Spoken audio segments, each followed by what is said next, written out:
Hey guys, welcome to my YouTube channel. It's Ankita Choubey और आज हम देखेंगे चिमनी का इंट्रोडक्टिव पार्ट। तो यहाँ पे हम जानने वाले हैं कि क्या सारी चीज़ें हैं जो हमें देखनी चाहिए इंट्रोडक्शन में। So a lot to know, a lot to discuss, as always let's begin. तो अगर हम चिमनी की बात करें तो चिमनी को हम क्या कहते हैं, स्टील स्टॉक भी कहा जाता है। तो steel chimney are made up of steel plated. जो आपकी स्टील चिमनी रहती है ये स्टील प्लेट की बनी रहती है और इसमें हम क्या करते हैं, फाउंडेशन का सपोर्ट दिया जाता है। ठीक है, अगर हम बात करें स्टील चिमनी की तो स्टील चिमनी में जो आपकी स्टेबिलिटी है, हमें अगर स्टील चिमनी में क्या रहती है, बहुत ज़्यादा ग्रेट स्टेबिलिटी रहती है। ठीक है, जो उसकी फ्लूइम गैसेस रहती है ये बहुत लेस अमाउंट को क्या करती हैं, आपके कवर अप करती हैं। तो अगर हम स्टील की बात करें तो स्टील चिमनी में जानने लायक बात जो है, जो हमें याद रखनी है, जिसके ऊपर से हमारे क्वेश्चन आ सकते हैं कि क्या होता है, जो आपका स्टील चिमनी में जो हम गैसेस रहती हैं आपकी, वो किस तरीके से एक्ट और रिएक्ट करती हैं उसके बारे में थोड़ा सा देखते हैं हम। अगर हम स्टील चिमनी की बात करें तो स्टील चिमनी का ऊपर वाले पोर्शन को हम क्या कहते हैं, सिलेंड्रिकल पोर्शन। ये जो आपका अबव पोर्शन रहता है इसको हम कहते हैं सिलेंड्रिकल पोर्शन और लोअर पार्ट को कहते हैं हम फ्लेयर पोर्शन। ये जो आपका फ्लेयर पोर्शन है इसी के अंदर आपकी जो भी गैसेस है, जो आपकी बर्निंग रहती है, आपका मेन जो पार्ट रहता है बर्निंग का, वो कहाँ पे प्रेजेंट रहता है, वो प्रेजेंट रहता है आपके फ्लेयर पोर्शन में। अब फ्लेयर पोर्शन में अगर कोई चीज़ जल रही है तो उसकी जो गैसेस रहेंगी ये कहाँ जाएंगी, ये जाएंगे हमारे सिलेंड्रिकल पोर्शन में। तो अब ये जो सिलेंड्रिकल पार्ट में आपकी गैसेस जाती हैं तो ये किस तरीके से एक्ट करती हैं, थोड़ा सा हम इसको देख लेते हैं। हो सकता है मे बी कुछ ऑब्जेक्टिव टाइप क्वेश्चन आपके यहाँ से बन सकते हैं, क्योंकि तो देखिए क्या हो रहा है, यहाँ पे नीचे क्या हो रहा है, यहाँ पे ये जो नीचे आपका फायर पोर्शन है, यहाँ पे क्या हो रहा होगा, यहाँ पे आपकी जो भी आग है वो जल रही होगी और इससे जो गैसेस निकल रही होंगी ये कहाँ जा रही होंगी, आपके ऊपर सिलेंड्रिकल पार्ट में। ये जो फ्लूइम गैसेस रहती हैं ये बहुत ज़्यादा हीट होती हैं, मतलब कि इनका टेम्परेचर बहुत ज़्यादा रहता है। ह्यूज टेम्परेचर होने के कारण ये जो इनका वेट रहेगा, इनका जो वेट रहता है ये क्या हो जाता है, कम हो जाता है as compare to the other atmosphere. बाहर के एटमॉस्फेयर से अगर हम कंपेयर करें तो इनका वेट क्या हो जाता है, कम हो जाता है। इसको हम समझने के लिए एक ब्लैंक पेज ले लेते हैं, उसमें थोड़ा अच्छे से समझ आएगा। तो कुछ ब्लैंक पोर्शन ले लेते हैं, यहाँ पे इसको अच्छे से हम समझेंगे कि आखिर क्या चल रहा है। देखो मैं बात कर रही हूँ चिमनी की, है ना। चिमनी में ये आपके दो पार्ट रहते हैं, ऊपर वाले पार्ट को हम कहते हैं सिलेंड्रिकल पोर्शन और नीचे वाले पार्ट को कहते हैं फ्लेयर पोर्शन। फ्लेयर पोर्शन में यहाँ पे बर्न होता है, सारी फ्लूइम गैसेस यहाँ से निकल के कहाँ जाती हैं, आपके सिलेंड्रिकल पार्ट में जाती हैं। ठीक है, तो अब इतना हमें समझ आ गया। इसमें क्या होता है, जो आपके सिलेंड्रिकल पार्ट रहता है, सिलेंड्रिकल पार्ट में जो भी फ्लूइम गैसेस रहती हैं ये बाहर कैसे निकलती हैं, क्या आप इसमें कुछ एक्स्ट्रा फिनोमेना होता है या क्या होता है, इसको थोड़ा सा हम जानते हैं। यहाँ पे जो भी आपकी गैसेस जल रही होंगी, यहाँ पे जो बर्न होने के कारण जो गैसेस निकल रही होंगी आपके सिलेंड्रिकल पार्ट में जाती हैं। अब ये जो बर्न गैस सिलेंड्रिकल पार्ट में जाती है इनका टेम्परेचर बहुत ज़्यादा ह्यूज होता है। आपको भी पता है कि जब टेम्परेचर ज़्यादा होगा तो जो भी गैस का वेट रहता है, उसका जो वॉल्यूम रहता है, जो वेट रहता है, वो क्या हो जाएगा, कम हो जाएगा। इसकी डेंसिटी क्या हो जाएगी, आपकी कम हो जाएगी as compare to the other density of the atmosphere. वो पूछ सकता है कि डेंसिटी ऑफ द एटमॉस्फेयर की जो आपकी एयर की डेंसिटी ज़्यादा रहेगी या फ्लूम की डेंसिटी, या ये पूछ सकता है कि जो आपकी फ्लूम गैसेस है ये कैसे आपकी एक्सेल आउट होती हैं। तो ये जो आपका वेट होएगा गैसेस का, ये क्या हो जाएगा, यहाँ अंदर वाले पार्ट में क्या हो जाएगा, कम हो जाएगा। अगर अंदर वाले सिलेंड्रिकल पोर्शन में अगर आपकी गैस का वेट कम हो गया as compare to the atmospheric weight, तो ये जो चेंज ऑफ वेट के कारण जो आपकी गैसेस हैं ये ऑटोमेटिकली कहाँ चले जाएंगे, एटमॉस्फेयर में चली जाएंगी। मतलब कि हमें कोई भी एक्स्ट्रा फोर्स को प्रोवाइड नहीं करना पड़ेगा जिससे हमारी गैस एक्सट्रैक्ट हो। तो ये आपका क्या रहता है, बेसिक फिनोमेना रहता है, जो जिसकी यूज़ करके जो आपकी गैसेस हैं उनको हम क्या करते हैं, हमारी चिमनी में से बाहर निकालते हैं, एक्सेल आउट कर देते हैं। ठीक है, इसके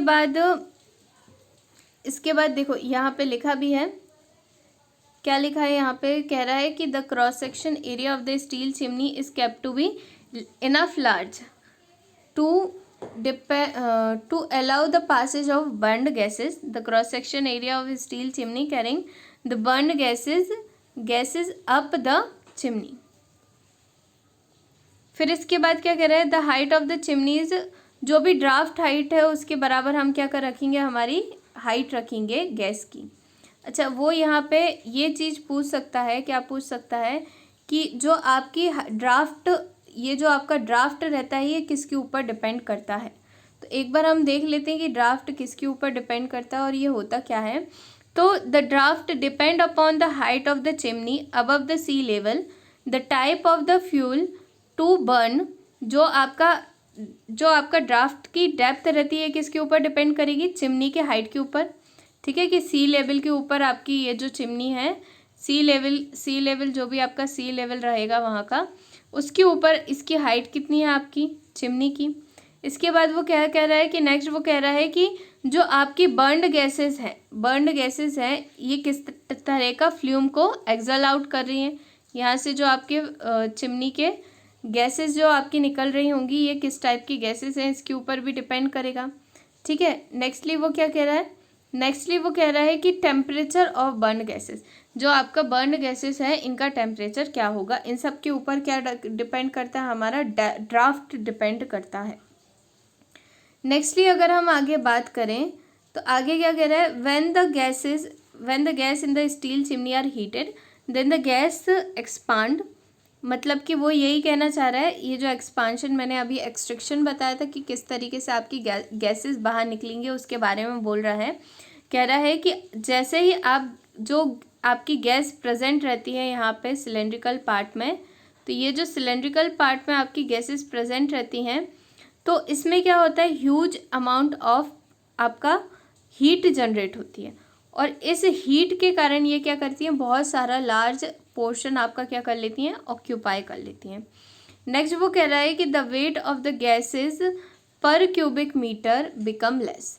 अगर आप एज कम्पेयर टू पर क्यूबिक मीटर की अगर आप बात करें कि वेट है ना, क्योंकि हॉट गैसेस आपको पता है, हॉट गैसेस क्या होती हैं, हॉट गैसेस में जो भी आपका वॉल्यूम रहता है वो ज़्यादा वॉल्यूम को ऑक्यूपाई करेगी मगर उसका वेट कम होगा। यहाँ पे एक कंफ्यूजिंग क्वेश्चन आ सकता है, इसलिए मैं आपको यहाँ पे बता रही हूँ, क्या बता रही हूँ, जो हमें याद रखने वाली चीज़ है वो ये है कि जो हॉट गैसेस है, हॉट गैसेस हमेशा लार्ज एरिया को, लार्ज वॉल्यूम को ऑक्यूपाई करती हैं मगर उनका वेट पर क्यूबिक मीटर क्या होता है, कम होता है। इतना समझ में आ गया है ना, मतलब कि जो आपके हॉट गैसेस रहेंगी वो क्या होंगी, वो पर क्यूबिक मीटर की बात करें तो उनका वेट क्या होगा, कम होगा। As a result of this the unit pressure at the bottom of the chimney due to weight of hot gases also become less than the unit pressure due to the weight of colder of side the chimney. अब वो क्या कह रहा है, वो ये कहना चाह रहा है कि जो आपकी चिमनी है, ये जो आपकी चिमनी है, चिमनी के अंदर ये जो आपका सिलेंड्रिकल पोर्शन रहेगा ना, इस चिमनी के अंदर गैसेस कैसी हैं, हॉट गैसेस हैं, हॉट गैसेस हैं चिमनी के अंदर और कोल्ड गैसेस हैं चिमनी के बाहर। तो ये जो आपका टेम्परेचर में डिफरेंस रहेगा, इससे क्या जनरेट होगा, एक ऑटोमेटिक आपका मतलब कि एक ऑटोमेटिक प्रेशर जनरेट होगा, जिसके कारण ये प्रेशर डिफरेंस के कारण आपकी जो हॉट गैसेस हैं ये कहाँ चली जाएंगी, बाहर कोल्डर रीजन में चले जाएंगी और कहाँ, चिमनी के बाहर आपकी गैसेस क्या हो जाएंगी, एग्जिट आउट हो जाएंगी। इतना क्लियर है। नेक्स्ट हम बात करें किसकी, कि जो आपका डायमीटर है ना, जो आपका डायमीटर है हम उसके बारे में बात करेंगे। तो डायमीटर के बारे में हम बात करने के पहले एक चीज़ के बारे में और बात कर लेते हैं जिस पे से क्वेश्चन आ सकता है। जो आपका बेस है वो ये पूछ सकता है कि आपका बेस को हम कौन कौन से शेप में रखा जा सकता है। तो आपका जो बेस मतलब कि ये जो आपका फ्लेयर पोर्शन है, ये जो आपका फ्लेयर पोर्शन है उसकी बात कर रहे हैं। तो फ्लेयर पोर्शन हो सकता है कि हम कोनिकल रखें या बेल माउंटेड रखें। ठीक है, तो कोनिकल या बेल माउंटेड दोनों ही हम रख सकते हैं, मगर इन दोनों में क्या डिफरेंस है और किसका क्या फ़ायदा है इसके बारे में हम जान लेते हैं। ठीक है, तो अगर हम बात करें फैब्रिकेशन की, फैब्रिकेशन किस में, बेल माउंटेड में। अगर हम बेल माउंटेड में फैब्रिकेशन की बात करें तो इसमें हमें क्या मिलेगा, ये ज़्यादा अच्छा रहेगा एज़ कम्पेयर टू कॉनिकल, क्योंकि इसकी फैब्रिकेशन कॉस्ट क्या हो जाएगी, बेल माउंटेड की फैब्रिकेशन कॉस्ट कम होती है as comparative to conical base की। अगर कॉनिकल बेस की बात करें उसके कंपैरिजन में बेल माउंटेड की जो हमारा क्या रहता है फैब्रिकेशन, ये इसकी कॉस्ट कम होती है, इसलिए हम क्या प्रेफर करेंगे, बेल माउंटेड चिमनी को प्रेफर करेंगे, है ना। तो अगर वो पूछे कि आप कौन सी चिमनी को प्रेफर करेंगे, कौन से शेप ऑफ चिमनी को प्रेफर करेंगे, तो हम क्या कहेंगे, बेल माउंटेड, क्योंकि ये क्या रहेगी, कुछ इकोनॉमिकल रहेगी। इतना क्लियर है। नेक्स्ट हम बात करते हैं हाइट की, हाइट रिकमेंडेशन की। तो अगर हम हाइट रिकमेंडेशन की बात करें तो हाइट रिकमेंडेशन कितनी होनी चाहिए, जो आपका फ्लेयर पोर्शन की बात करें तो फ्लेयर पोर्शन की हाइट रिकमेंडेशन होती है 1/3। ये जो आपकी हाइट रिकमेंडेशन है फ्लेयर पोर्शन की, ये कितनी होती है, 1/3 होती है। ठीक है, 1/3 of the height of the chimney, 1/3 of the height of the chimney, that means total height का हम क्या ले लेते हैं, 1/3 पोर्शन ले लेते हैं इसमें, जो कहलाता है हाइट ऑफ फ्लेयर पोर्शन।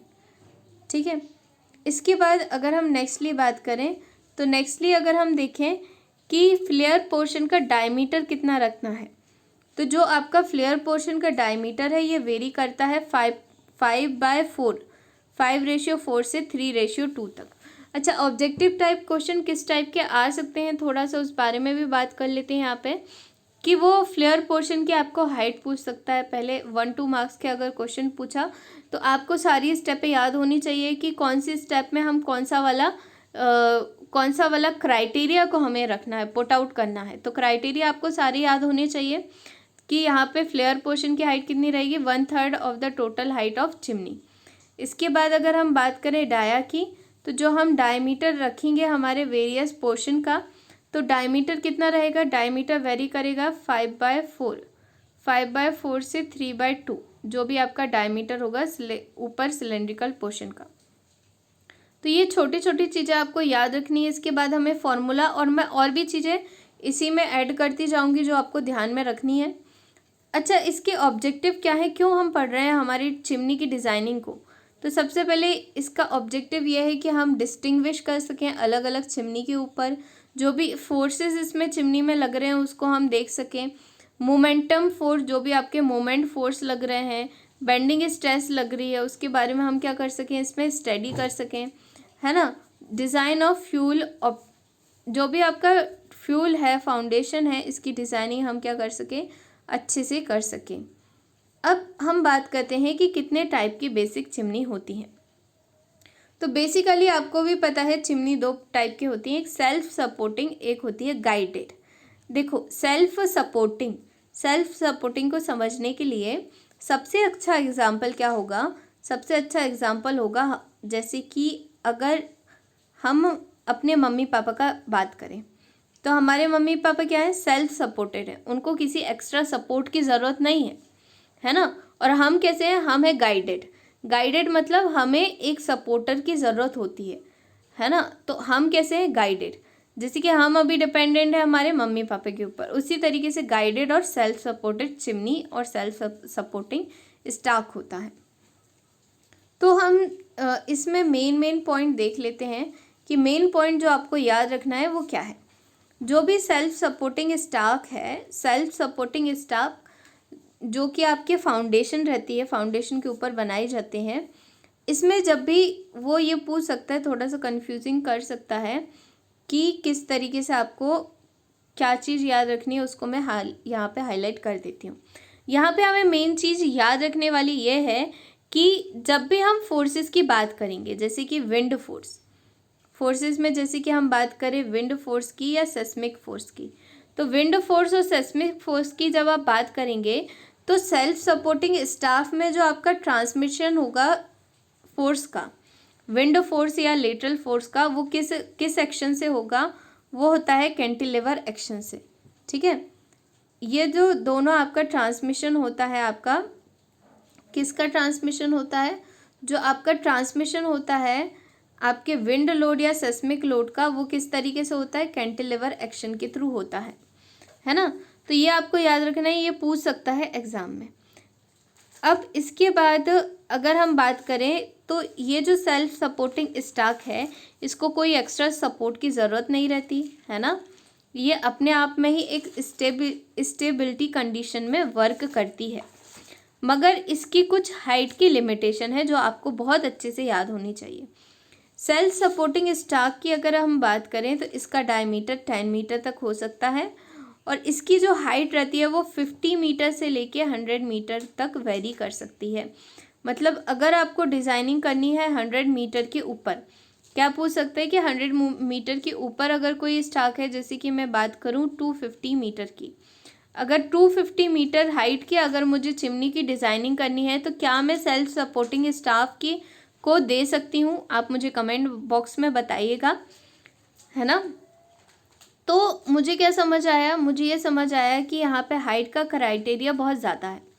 अगर हाइट जैसे जैसे हम बढ़ाते जाएंगे, हाइट को इंक्रीज़ करने से क्या होगा डियर, जैसे जैसे आप इस हाइट को बढ़ाओगे, हाइट को बढ़ाने के साथ साथ जो आपके लेटरल फोर्सेस है, जो भी आपके लेटरल फोर्सेस हैं, ये भी क्या होने लगेंगे, बढ़ने लगेंगे।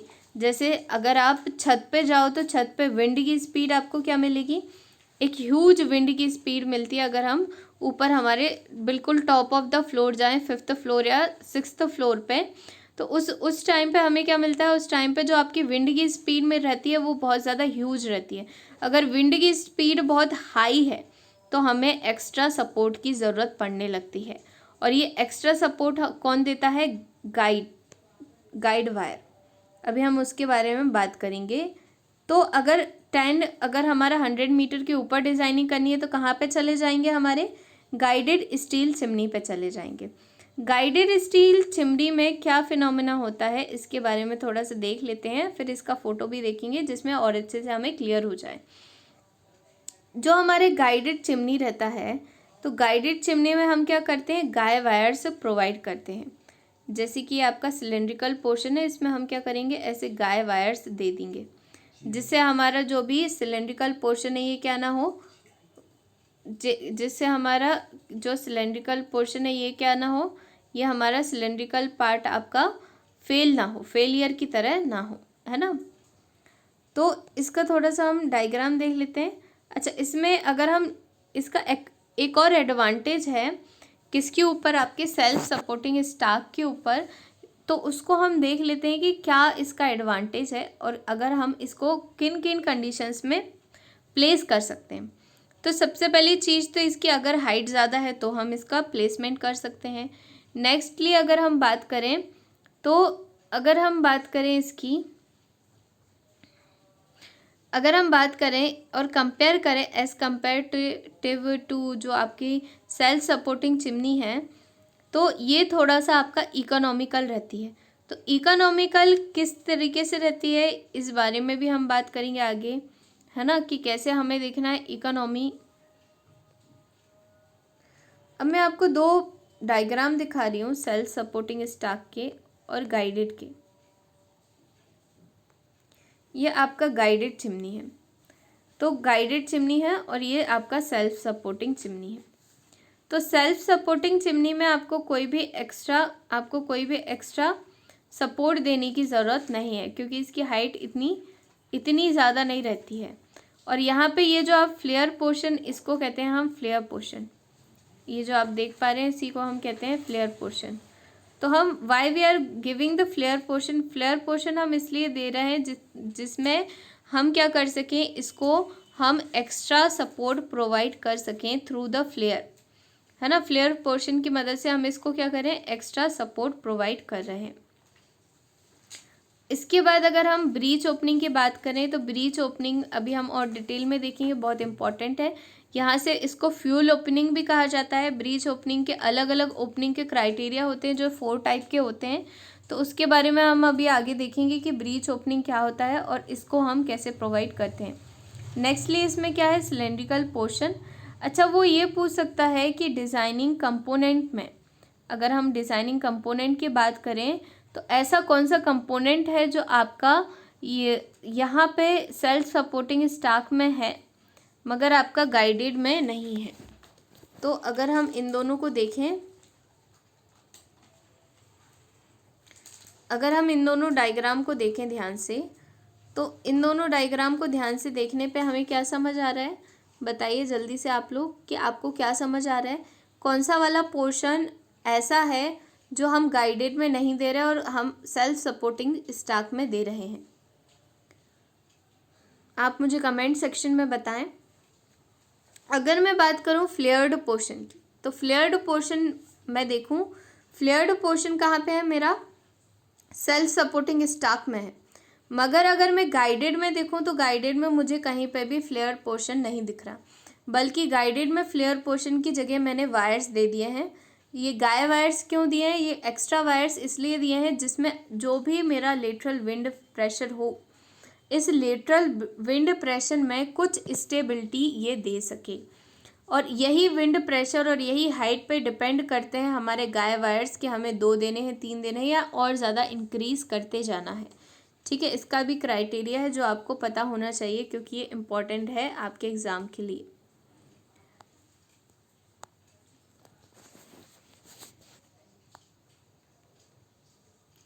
तो यहाँ पे कुछ गाइडलाइंस लिखी हैं जिसके बारे में हमें पढ़ लेना चाहिए कि हमें कब देना है, हमारे चिमनी में कितने वायर्स देने चाहिए और कब देने चाहिए। तो इसके बारे में थोड़ा सा हम लुकआउट ले लेते हैं।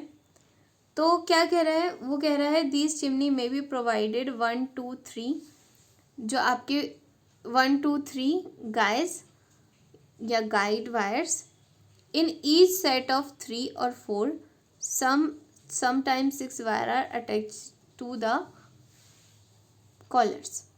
अच्छा, इसमें जो हम कई बार देखो, जैसे जैसे हम हाइट को इंक्रीज करते जाएंगे वैसे वैसे हमारे ये जो गाइड वायर्स हैं इनकी भी रिक्वायरमेंट क्या होती जाएगी डियर, इंक्रीज होती जाएगी। अगर हाइट कम है तो नंबर ऑफ आपके गाइड वायर्स क्या हो जाएंगे, कम हो जाएंगे उस कंडीशन में। और जैसे जैसे आप हाइट इंक्रीज करते जाएंगे वैसे वैसे नंबर ऑफ गाइड वायर्स भी क्या आप करते जाना पड़ेगा, इंक्रीज करते जाना पड़ेगा। अब ये कुछ फैक्टर हैं जो आपका अफेक्ट करेंगे, है ना। तो अब हम देख लेते हैं कौन कौन से फैक्टर अफेक्ट करते हैं हमारी डिज़ाइनिंग को, है ना। तो यहाँ पे कुछ क्राइटेरिया देख लेते हैं फैक्टर अफेक्टिंग। जब हम चॉइस करेंगे, चूज़ करेंगे तो हमें क्या सारी चीज़ें दिमाग में रखना है। A choice between self supporting steel chimney and guided chimney is made by considering some important factor. कुछ इम्पॉर्टेंट फैक्टर के बारे में हम यहाँ पे बात करेंगे जिससे हम डिसीजन ले पाएंगे कि हमें सेल्फ सपोर्टिंग चिमनी देना है या गाइडेड चिमनी देना है। तो क्या क्या है, सबसे पहले number of unit, type of equipment, जो हमें मेन फैक्टर ये आपको याद होने चाहिए कि कौन कौन से फैक्टर इफेक्ट करते हैं किसमें, चूजिंग द चिमनी, कौन सी चिमनी को चूज़ करना है इसमें कौन कौन से फैक्टर इफेक्ट करते हैं। सबसे पहले नंबर ऑफ, जो भी आपका नंबर ऑफ़ यूनिट्स हैं, फिर टाइप ऑफ इक्विपमेंट, आपके पास कितने इक्विपमेंट है ना। इसमें स्किल्ड लेबर की ज़रूरत रहेगी गाइडेड वाले में, वेल स्किल्ड लेबर जो आपके वायर्स को टेंशनड करके और वहाँ पे अटैच कर सके। एक्स्ट्रा इक्विपमेंट इसमें दूसरे लगते हैं। तो इक्विपमेंट्स का सबसे पहले हम देख लेंगे कि कौन कौन से इक्विपमेंट्स हैं। नेक्स्टली हम देखेंगे कि कौन सा टाइप ऑफ फ्यूल गैस इसमें से एक्सेल आउट हो रही है, जो कौन बियर कर सकता है इसको, है ना। तो इसके आगे हम थोड़ा सा और इसके आगे थोड़ी सी और हम गाइडलाइंस पढ़ लेते हैं जो इम्पोर्टेंट है हमारे लिए। क्या कह रहा है, in case of chimney is used for boilers the surface area, output efficiency, draught requirement etcetera are to be take into count. अगर हम बॉयलर की बात करें, अगर आप बॉयलर के लिए चिमनी का यूज़ कर रहे हो तो आपको क्या क्या चीज़ें देखनी पड़ेंगी उस टाइम पे। आपको देखना पड़ेगा सरफेस एरिया क्या है, आपका आउटपुट एफिशिएंसी कितनी है, ड्राफ्ट रिक्वायरमेंट कितना है ना। Modification are operational of the equipment shall be consider it account.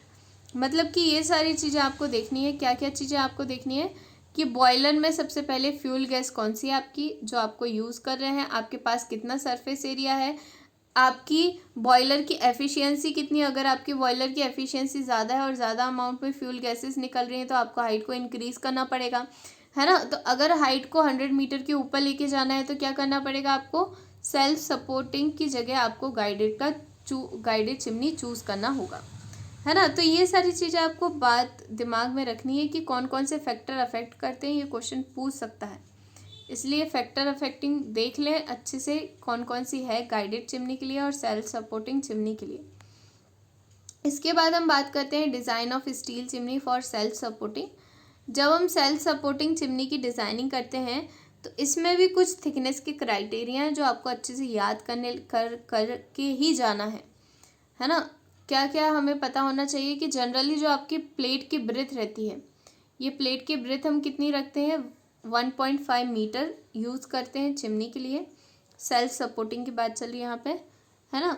इसके बाद हम बात करेंगे जो थिकनेस रहती है आपके प्लेट की थिकनेस, ये किससे कम नहीं होनी, should not be less than 6 mm। ये हमेशा याद रखेंगे, ये क्वेश्चन पूछ सकता है कि क्राइटेरिया क्या होना चाहिए थिकनेस ऑफ प्लेट के लिए डिज़ाइनिंग में। तो डिज़ाइनिंग में हम हमेशा याद रखेंगे किसी भी चीज़ की डिज़ाइनिंग करनी है मैक्सिमम टाइम आप ये क्राइटेरिया देखते हैं कि 6 mm से कम नहीं होनी चाहिए। मगर ये 6 mm कहाँ रखना है ये भी ध्यान रखें।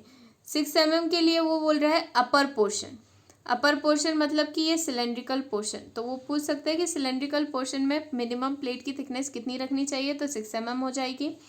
और इसके बाद वो कह रहा है कि कहाँ तक मैक्सिमम अगर कोरोजन हुआ, अगर आप इसमें एज्यूम कर रहे हो कि प्लेट में हो सकता है कोरोड हो जाए, तो कोरोड हो जाए सब्जेक्टेड टू मैक्सिमम कोरोजन, तो उसके लिए हम क्या करेंगे, कोरोजन के लिए हम थिकनेस 8 mm रख लेंगे। तो ये दोनों क्राइटेरिया याद रखेंगे, वो कंफ्यूज कर सकता है। इसमें क्या याद रखना है हमको 2 चीज़ें याद रखनी है। पहली चीज़ कि जो आपकी ब्रेथ रहेगी वो 1.5 रहेगी मीटर चिमनी के लिए। इसके बाद आप जब सिलेंड्रिकल पोर्शन की बात करेंगे तो कोरोजन फ्री के लिए आप 6 mm से कम नहीं रखेंगे। अगर कोरोजन की बात है, अगर आपको कोरोजन रेजिस्टिव चिमनी बनानी है तो उस टाइम पे इसकी थिकनेस 8 mm हमें रखनी चाहिए, ठीक है।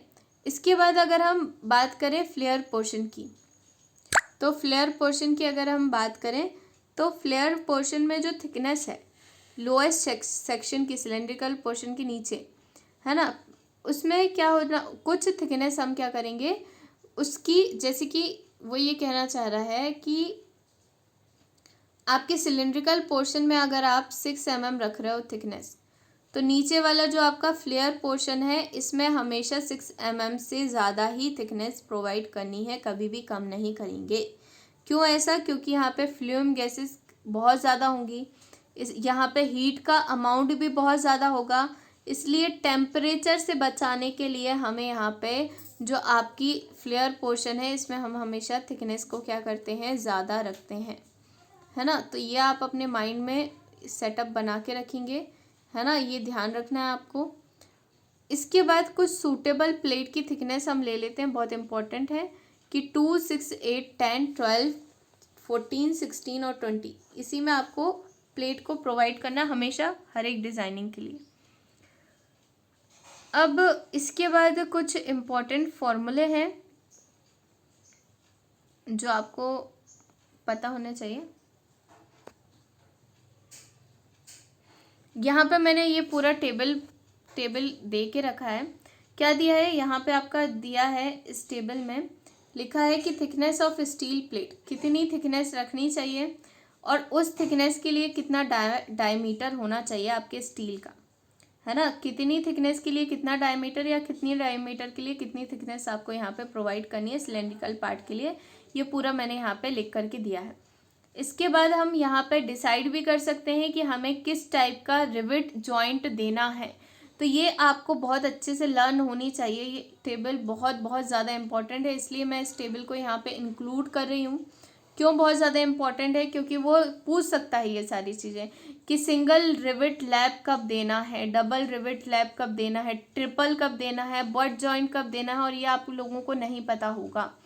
तो जैसे जैसे थिकनेस बढ़ती जाएगी वैसे वैसे हमें लैपिंग बढ़ाना पड़ेगा। यहाँ पे देखते जाइए कि जैसे जैसे थिकनेस बढ़ती जा रही है वैसे वैसे हम क्या कर रहे हैं, लैपिंग बढ़ाते जा रहे हैं। ट्रिपल लैप के बाद हम सीधा बट वेल्डिंग देते हैं, क्योंकि बट वेल्ड की एफिशिएंसी सबसे ज़्यादा रहती है, और ट्रिपल वेल्ड के बाद अगर कोई भी वेल्डिंग आप प्रोवाइड करोगे तो वो अनइकोनॉमिकल हो जाएगी, है ना। तो ये बहुत इंपॉर्टेंट है। तो थिकनेस के साथ ये वाला टेबल बिल्कुल अच्छे से लर्न कर लीजिए, याद कर लीजिए, और मेरे हिसाब से तो याद हो ही गया होगा। ऐसे याद करना है, मिनिमम थिकनेस हमेशा हमें पता रहता है 6 mm होता है। मिनिमम 6 mm थिकनेस के लिए हमारा लैपिंग कितना होना चाहिए, सिंगल रिविट हम दे देंगे। 8 से 10 के लिए आप डबल दे दीजिए। 12 से 16 के लिए, है ना, 2 या 4 का हम क्या करें, डिफरेंस करते जा रहे हैं। 8 के बाद 10 आती है थिकनेस, फिर 12 के बाद सीधा 14, 16, है ना। तो आपको याद रखना है कि 12 के बाद 16 तक आपको ट्रिपल लैप तक आप दे सकते हैं, और 16 के अबव आपको बट जॉइंट ही देना है, नहीं तो वो अनइकोनॉमिकल हो जाएगा। तो इतनी चीज़ें आई होप कि आपको क्लियर होंगी, है ना। जो इम्पोर्टेंट है वो मैं यहाँ पे इंक्लूड करती जा रही हूँ, जिसमें कम टाइम में आप ज़्यादा चीज़ों को लर्न कर पाओ। इसके बाद स्पेसिंग, कुछ और इम्पॉर्टेंट चीज़ों की बात कर लेते हैं कि यहाँ पे जो आपकी इम्पॉर्टेंट चीज़ें हैं जिस बारे में वो पूछ सकता है, वो क्या है, जो भी स्पेसिंग रहेगी वो किससे लेस नहीं होनी चाहिए। रिविट की spacing 2.5 times of diameter of rivet. जो आपकी स्पेसिंग मतलब पिच की बात कर रहा है, तो वो पिच किससे कम नहीं होनी चाहिए, 2.5 डायमीटर ऑफ रिविट से, है ना। 2.5D से कम नहीं होना चाहिए, इससे ज़्यादा ही होनी चाहिए आपकी स्पेसिंग। इतना क्लियर है।